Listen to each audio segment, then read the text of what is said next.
All right, Gilded Age Part 2. So, leisure and pop culture. Strangely, even though people worked more than they ever had before, they had more time for leisure activities. Local saloons were very popular for the working class. Some people actually walked around and socialized with their neighbors, which is weird to me. We also see the rise of spectator sports, both semi pro and professional, even amateur sports. This is when baseball will become our national pastime, where we begin to see large stadiums being built. Tobacco companies put out the first baseball cards. Mike King Kelly and Adrian Cap Anson became high paid celebrities. Uh, we looked at their good parts, though. It's Cap Anderson, who was a virulent racist who kept black people out of the major leagues. And I think Kelly beat his wife. So, you know, and you had Ty Cobb at the same time, who was horribly racist. We also had professional boxing, track and field, bike races were popular, build up them calves, get away from them chaperones. In the 1890s, we saw college football games in Boston, New York, Philadelphia, and Chicago draw more than 50,000 fans, which is nothing, I guess. I mean, Knoxville, they see, 100,000? Well, not this year, but usually. It becomes profitable. They begin to sell beer and merchandise. There will be some critics of the alcohol consumption. Other forms of entertainment will be playhouses in some cities, musical comedies, vaudeville, burlesque sometimes. The super wealthy liked opera houses. We begin to see national popular culture as something becomes popular in one city, it begins to spread out to the country. We kind of still see that with plays and things today. This is a time where we see lavish displays of wealth called conspicuous consumption. Basically meant if you got it, flaunt it, which means if you were rich, you had to have a fancy mansion like in Nob Hill or Fifth Avenue in New York. Nob Hill's in Boston. You also had to have retreats in like Newtown, Connecticut, and Martha's Vineyard. The Vanderbilts, Astors, and others would compete to should throw the best parties. Alva Vanderbilt hosted a ball on March 26, 1883 to celebrate the opening of her $3 million mansion. Cost $3 million then, so it's pretty expensive now. Party guests dressed as Marie Antoinette, Queen Elizabeth, and Louis XV, royals. This is the birth of the American aristocracy. Many critics of these parties saw them as un-American. A party would cost $250,000. This is when the average worker earned less than $700 a year. By the mid-1880s, we began to see society columns. So we, took notice of what the rich people were doing. And, that's kind of like the Kardashians today. We got that whole entertainment network where we pay attention to people who are famous just for being famous. I don't really understand it. But Americans would only take so much extravagance. In February of 1897, the Bradley Martin family hosted a $400,000 party, 800 guests in royal attire, while others were suffering through the Depression. Public criticism erupted. It got so bad the Martin Bradley family was actually forced to flee to Europe, where they are still in England to this day. So we would only take so much of this extravagance from people. Saw something similar actually during the Great Recession, where there was a bank that held a costume party where they had all their workers dress up as homeless people after, they were the cause of many people losing their homes.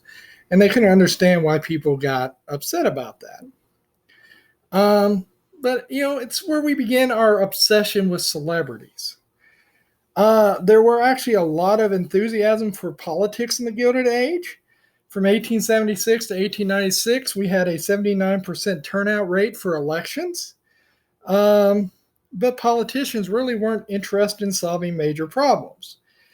And, you hear people say today, oh, there's no difference between Democrats and Republicans, which is nonsense, by the way. There are major differences between the two if you just look at it. Back then, there really wasn't. All the politicians tended to be small c conservative and believed in small government. It's not surprising that the electorate was evenly divided between Republicans and Democrats. There were a lot of close elections. Twice the popular vote winner lost the election. We know what that's like, don't we? I've lived through it I've lived through it twice now myself. Um, no incumbent presidents won re-election. Uh, Grover Cleveland did actually win, lose, and then come back and win. That's why Trump is the 45th president, but there's only been 44 men who have been president. Usually we had divided government, so if Republicans were in the White House, Democrats were in the Senate and the House, vice versa. They didn't want to regulate business. There was a lot of lobbying from big business. Even when they did things like the Sherman Antitrust Act, it was weak and ineffective. There were two major differences between the parties. One had to do with tariffs, where Republicans wanted higher tariffs, Democrats wanted lower tariffs, and the other was over currency. Republicans tended to want hard currency, gold, maybe even silver, not really silver, but really gold. And Democrats tended to support elevating silver to the price of gold. We're going to see something about that when we talk about the political realignment in 1896 to start the Progressive Age. But, those were a few of the differences, currency and tariffs.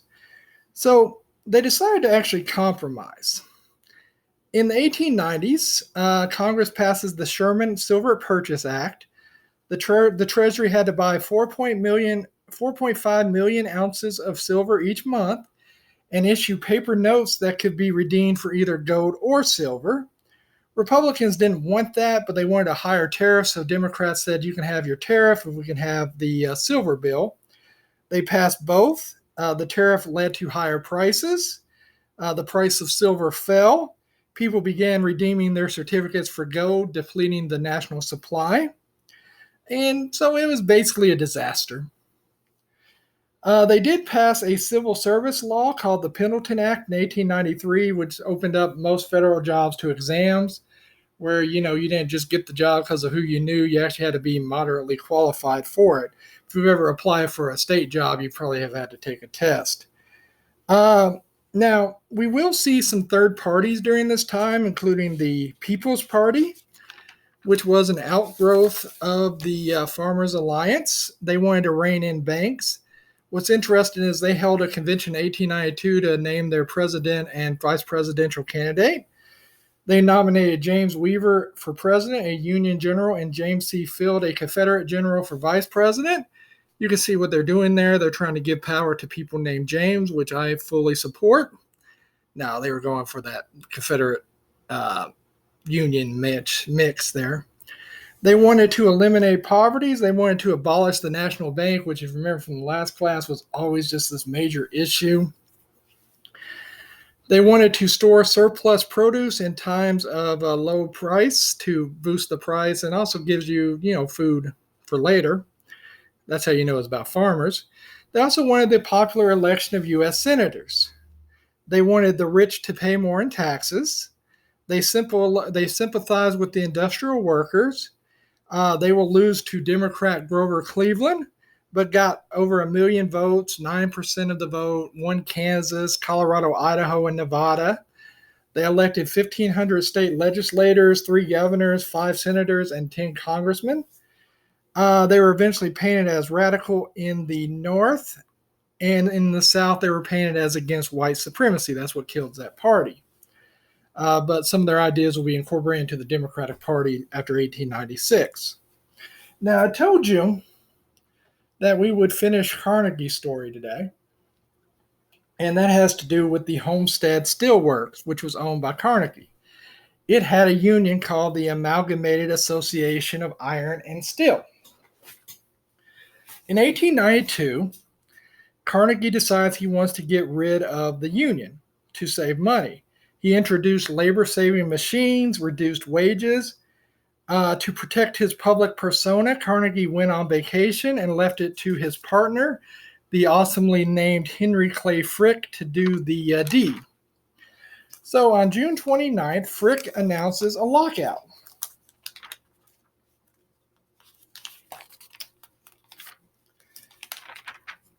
So 1 week later, there is a standoff between the union and the company that becomes violent. Uh, Carnegie had actually hired the Pinkerton Detective Agency, which had become famous for protecting stagecoaches and trains in the West. They were basically America's first private army. Workers and Pinkerton detective agents exchanged fire. 6 strikers and 5 Pinkerton agents were dead. For once, the press was actually pro-worker, and Carnegie was being seen as a two-faced hypocrite. Here's actually a picture of that, basically talking out both sides there.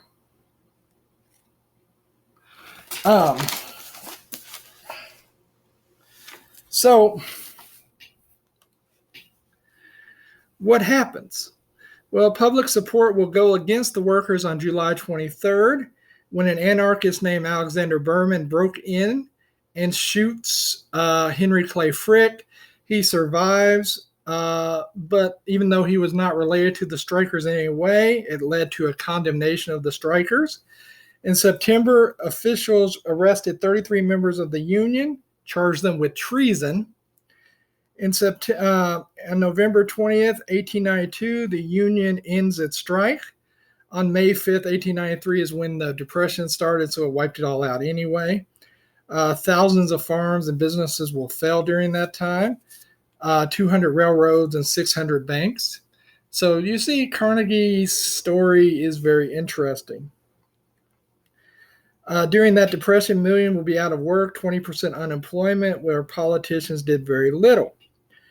There was a populist named Jacob Coxey, Coxey, who wanted to end laissez-faire economics and create a public work program. He's very ahead of his time. And he marched on Washington on March 25th, 1894. And he starts in Ohio, and he has people join him, and he wanted people to make sure they look clean, patriotic. If he had soldiers, he wanted them in uniform. They carried flags. Here's actually a picture of their group. So he didn't want them to look like rabble. So on April 30th, 1894, 600 of his followers entered Washington, D.C. They go to Congress. They knock on the door and say, "We would like to talk to Congress, please." And Congress said, "No, we're not listening to you. Go away." So he gave a speech on the steps of the Capitol. And here's an excerpt from it. "We stand here today in behalf of millions of toilers whose petitions have been buried in committee rooms, whose prayers have been unresponded to, and whose opportunities for honest, remunerative, productive labor have been taken from them by unjust legislation, which protects idlers, speculators, and gamblers." So, how does the government respond to this? They have Coxey and his followers arrested for disturbing the peace, ultimately for standing on the grass. So you see one of those stay off the grass signs, stay off the grass, right? So this is also a time where you do see kind of some owners trying to take better care of their workers, mainly stop them from forming unions. The Pullman rail cars began to build what was called company towns. You also see this in mining communities, which was great while it was profitable. Basically, the idea was that everybody came and lived in the town, and you didn't have to worry about paying rent because the company will take it out of your paycheck. Well, it worked great while the company was profitable, but in 1893, when the Depression hit, there were layoffs and salary cuts, but they didn't reduce rent. So a lot of workers ended up with less than $1 a week. On May 11th, 1894, they went on strikes. Eugene Debs, who was the head of the American Railroad Union, said his 125,000 members would refuse to handle any Pullman cars. Which was a big deal. It will slow down the railroad industry. The railroads asked the governor of Illinois to send in the state militia. He refused. He was a pro-worker governor. So Grover Cleveland actually sends in federal troops to stop that strike. And you might think, boy, that seems illegal. It's not. It's the Insurrection Act. Somebody's been talking about that lately. So what you see here is really why unions are important, because you need someone who can kind of negotiate for you even during these more difficult times. We'll talk more about that with the progressive era. But company towns are very interesting, especially with railroads, or mining towns. They actually were more unscrupulous. In fact, mining towns would sometimes not even pay you an actual salary. They'd give you what they call scrip, which you had to use at company stores, and they made sure you were basically always in debt. I'm going to share a song with you, 16 Tons, which really kind of encapsulates that. So that's the Gilded Age. I look forward to hearing seeing what you think about it, your questions, and I'll see you guys next week.